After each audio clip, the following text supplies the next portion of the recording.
नमस्कार दोस्तों, आप देख रहे हो न्यूज़ अपडेट विद पीसी। आज हमारी team news update with PC की टीम आई है राजस्थान के सीकर जिले के कांवड़ क्षेत्र में। यहाँ आज हम बात करेंगे यहाँ की दबंग और ईमानदार सरपंच श्रीमती मीनाजी सैनी से। चर्चा शुरू करने से पहले आपको मैं बता दूं कि जब आसपास के क्षेत्र में हम गए और हमने लोगों से चर्चा की तो लोगों ने बताया कि मीनाजी पिछली बार भी यहाँ सरपंच थी और इस बार भी वो यहाँ सरपंच है। इससे साफ जाहिर होता है कि मीनाजी जो है अपने क्षेत्र में काफ़ी लोकप्रिय हैं। जब और हमने लोगों से जाना तो उन्होंने बताया कि हम मीनाजी की ईमानदारी और कार्यशैली के कायल हैं। तो चर्चा शुरू करते हैं। स्वागत है मैम आपका हमारे चैनल पे। जी धन्यवाद। मैम, मेरा पहला प्रश्न तो आपसे यही है कि पिछले बार भी आप सरपंच थे और इस बार भी आप सरपंच हो। बैक टू बैक आपने जीत हासिल की है, तो आप अपने इस जीत को किस रूप में देखते हो? देखिए, चुनाव के समय जो जनता का लगाव और विश्वास होता है, उसी विश्वास पर और उसी ईमानदारी पर मैं दोबारा रिपीट हुई हूँ। और मैं ये चाहती हूँ कि जो जनता का जनमानस थी, जो ईमानदारी से कार्यशैली मेरी, उसी को मैं आगे बढ़ाना चाहती हूँ और अपनी दृढ़ता के साथ प्रत्येक क्षेत्र में काम करना चाहती हूँ। मैम, मैं आपसे जो वर्तमान में परिस्थिति है उनके बारे में चर्चा करूंगा। जैसे कि पूरे प्रदेश में लॉकडाउन लगा हुआ है और लॉकडाउन की पालना करवाने के लिए प्रशासन ने और थाना स्तर पे और ग्राम पंचायत स्तर पे भी प्रबंध किया गया है। तो मैं जानना चाहता हूं कि आपके द्वारा कोरोना वायरस को रोकने के लिए क्या प्रबंध किए गए हैं? देखिए, जो राज्य सरकार द्वारा जो गाइडलाइंस मिली हमें पंचायत राज से, जो भी नियम थे, उनके अकॉर्डिंग मैंने अपनी पंचायत में अपनी कोर कमेटी की एक मीटिंग गठित की।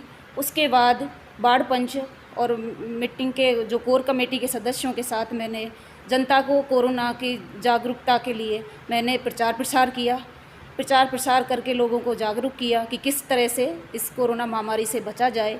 टीकाकरण करवाया, उसमें बढ़ चढ़ कर लोगों को ज़्यादा से ज़्यादा वैक्सीन लगवाए। यहाँ तक कि मैंने पंचायत द्वारा अपने जो साधन की व्यवस्था करवाई, जो बुज़ुर्ग लोग आने में असमर्थ थे टीकाकरण केंद्र पर, तो उनको लाने जाने की व्यवस्था भी करवाई। इसलिए ज़्यादा से ज़्यादा लोगों को वैक्सीन भी लगवाई। और अपने जो पूरी संपूर्ण पंचायत है, जो नगर पालिका की खंडेला से मैंने फायर ब्रिगेड की गाड़ी मंगवा के और मैंने सैनिटाइज़र करवाया। संपूर्ण पंचायत में मैंने 3-4 बार सैनिटाइज़र करवाया है, जिससे कि इस संक्रमण की कड़ी पर काबू पाया जा सके और इस महामारी पर हम ज़्यादा से ज़्यादा रोक कर सकें। जी मैम, मेरा अगला सवाल आपसे ये है कि कोरोना की जो सेकेंड लहर है, इसके अंदर आपके क्षेत्र में कितने क्या मौतें हुई हैं? देखिए, मेरी ग्राम पंचायत कम से कम 8-10 ग्राम पंचायतों के बीच में है, केंद्र बंधु मान लीजिए।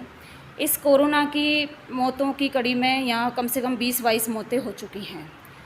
और कांवट में तो 5-7-10-12 मौतें हुई हैं, लेकिन सभी ग्राम पंचायतों को शामिल करके यहाँ पर 20-22 मौतें हो गई हैं। मैम, वर्तमान में आपकी पंचायत में जो कोरोना पॉजिटिव के एक्टिव केस हैं वो कितने हैं? देखिए, जो पिछले कुछ दिनों में काफ़ी इसमें सुधार आया है। लोगों में हमने जो जागरूकता फैलाई, लोगों में जो हमने अपनी मीटिंग बुला के जो अपने के 5 दिवसीय मैंने जो संपूर्ण लॉकडाउन सबकी सहमति से करवाए, उसके बाद मेरी पंचायत में बहुत ही कम मात्रा में पॉजिटिव लोग आ रहे हैं। मैम, जैसे कि आपने बताया कि काफ़ी सुधार आया है, केस घटे हैं, तो इसके लिए आपने ऐसा क्या किया कि जो एक्टिव केस थे वो नॉर्मल हो गए और ये कोरोना वायरस है जो आपके क्षेत्र में अभी फैलना बंद हो गया? देखिए, चिकित्सा विभाग के साथ साथ हम भी पंचायत में भी हम अलर्ट हुए। संपूर्ण पंचायत में जो संपूर्ण लॉकडाउन लगाया, उससे काफ़ी अंकुश आया इस वायरस पर, क्योंकि लोग घरों में रहे। मास्क के लिए हमने जागरूक किया, सैनिटाइज़र भी करवाया और चिकित्सा विभाग की टीमें सर्वे के अनुसार घर पर ही सभी को दवाइयों का वितरण किया गया। उससे काफ़ी अंकुश हुआ है। मैम, आपके क्षेत्र के लोग सीमावर्ती जिलों और राज्यों में निवास करते हैं, क्या वे लॉकडाउन के समय आपके क्षेत्र में लौट रहे हैं और उनके लिए आपने आइसोलेशन की क्या व्यवस्था की है? देखिए, बाहर भी लोग रहते हैं, उसकी व्यवस्था मैंने मेरी पंचायत में आइसोलेशन सेंटर खुलवाया हुआ है और नाम मात्र के ही लोग यहाँ आए थे, तो उसकी पंचायत की तरफ से हमारी देख रेख थी, लेकिन ज़्यादा ऐसे केसेस कम ही मिले हैं, ज़्यादा नहीं थे। मैम, जैसे कि लॉकडाउन लगा हुआ है और जो दिन दहाड़ी मजदूर थे उनके ऊपर काफ़ी प्रभाव पड़ा है, तो आपके क्षेत्र में ऐसे कोई मज़दूर हैं जिनके सामने कोई खाने पीने की समस्या आई हो? अगर आई है तो उसका निवारण आपने कैसे किया? देखिए, मैंने अपने वार्ड पंचों को मीटिंग में बुला के प्रत्येक वार्ड पंच को ये जिम्मेदारी दी कि अपने वार्ड में आप चिन्हित कर लीजिए कि ये परिवार जो रोजी रोटी के लिए तरस रहा है, या भाई जो फिलहाल इस महामारी से ग्रसित है या भुखमरी से ग्रसित है, तो उन लोगों को मेरी वार्ड पंच चिन्हित कर रहे हैं और यही कोशिश रहेगी कि मेरा उन सर्वे करके उन लोगों को खाद्य सामग्री वितरण की जाए। मैम, आपके क्षेत्र के ही हैं दिनेश जी सैनी, जो जर्नलिस्ट हैं, वो सोशल मीडिया पे काफ़ी एक्टिव रहते हैं। मैंने उनको बहुत बार नोटिस किया है कि सोशल मीडिया के द्वारा वो लोगों को जागृत करते रहते हैं। आपके क्षेत्र की कोई भी समस्या हो उससे वो अवगत करवाते हैं। तो उनकी पत्रकारिता को आप किस रूप में देखते हैं आपके क्षेत्र के लिए? देखिए, दिनेश जी बिल्कुल साफ़ सुथरी पत्रकारिता करते हैं, निस्वार्थ, ना कोई राजनीति से संबंध, इनके लिए सभी समान होते हैं और निस्वार्थ भावना से, जो राजनीतिक से हटके होती है इनकी पत्रकारिता, और हर मुहिम को ये बड़ी बारीकी से ही और अपने पत्रकार में छापते हैं, पत्रिका में, और लोगों तक ये इसकी आप एक दूसरे तक पहुंचती है जो भी समस्याएं होती हैं। मैम, मैंने आपको कई बार सोशल मीडिया पे भी देखा है और कई बार मैंने आपको ऐसी जगह पे भी देखा है जहाँ पे अन्याय होती है। अन्याय के खिलाफ आप खड़ी रहती हो, कई आंदोलन में भी आपने भाग लिया है। तो ये जो प्रेरणा है आपके अंदर अन्याय के खिलाफ खड़े होने की, ये क्या आपके सरपंच बनने के बाद से आप में आई है या पहले से ही थी? देखिए, ये संस्कार बचपन से ही होते हैं।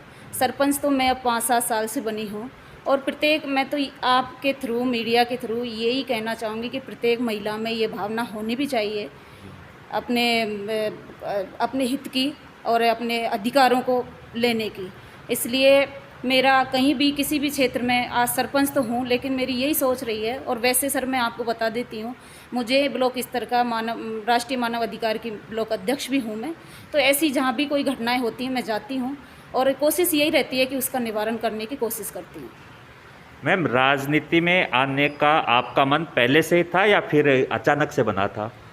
देखिए, ये मेरा अकस्मात ही था। मैं तो अपने जो पढ़ाई मेरी जारी थी और उसी में लगी हुई थी, लेकिन परिवार वालों के अनुसरण से मैं इसमें फील्ड में आई हूँ और कोई मेरी स्वयं की इच्छा नहीं थी। चलो 5 साल भी निकल गए, लेकिन दूसरी बार भी मेरी खुद की स्वयं की इच्छा नहीं थी, क्योंकि मैं खुद अपनी जॉब करना चाहती थी। लेकिन जनता का विश्वास और जो विश्वास था उस पर मुझे फिर दोबारा से आना पड़ा। मेरी मजबूरी हो गई थी कि मैं दोबारा से इस फील्ड में आऊं और समाज सेवा का जो मुझे मौका मिला, इसके लिए मैं अब अपने आप को सक्षम भी मानती हूं और अयोभाग्य भी मानती हूं कि मुझे ये सेवा का मौका दोबारा से जनता ने दिया। मैम, मेरा अंतिम सवाल है आपसे, आप हमारे चैनल के माध्यम से लोगों से कोई अपील करना चाहो, उन्हें कोई संदेश देना चाहो? देखिए, मैं आपके चैनल के माध्यम से यही संदेश देना चाहूँगी कि जो कोरोना की दूसरी लहर है वो समाप्ति की ओर है और तीसरी लहर आ रही है, उस पर हमारा पूरा फोकस रहेगा। और सभी से मेरा यही निवेदन रहेगा कि ज़्यादा से ज़्यादा खुद अपने आप को अवेयरनेस समझें, मास्क लगाएं, 2 गज की दूरी रखें और काम होने पर ही घर से बाहर निकलें, बेवजह घरों से बाहर नहीं निकलें, और अपने बच्चों का और खुद का और अपने परिवार और समाज और देश का सेफ्टी की खुद सोचें। Thank you ma'am. तो दोस्तों, ये थे कांवट के सरपंच श्रीमती मीना जी सैनी, जिन्होंने बताया अपने व्यक्तित्व के बारे में और अपनी जनता के प्रति ये कितने जागरूक हैं, ये सब आपने जाना। कैमरामैन नवीन के साथ मैं पीसी सैनी, आप देख रहे हो news update with PC. Thank you.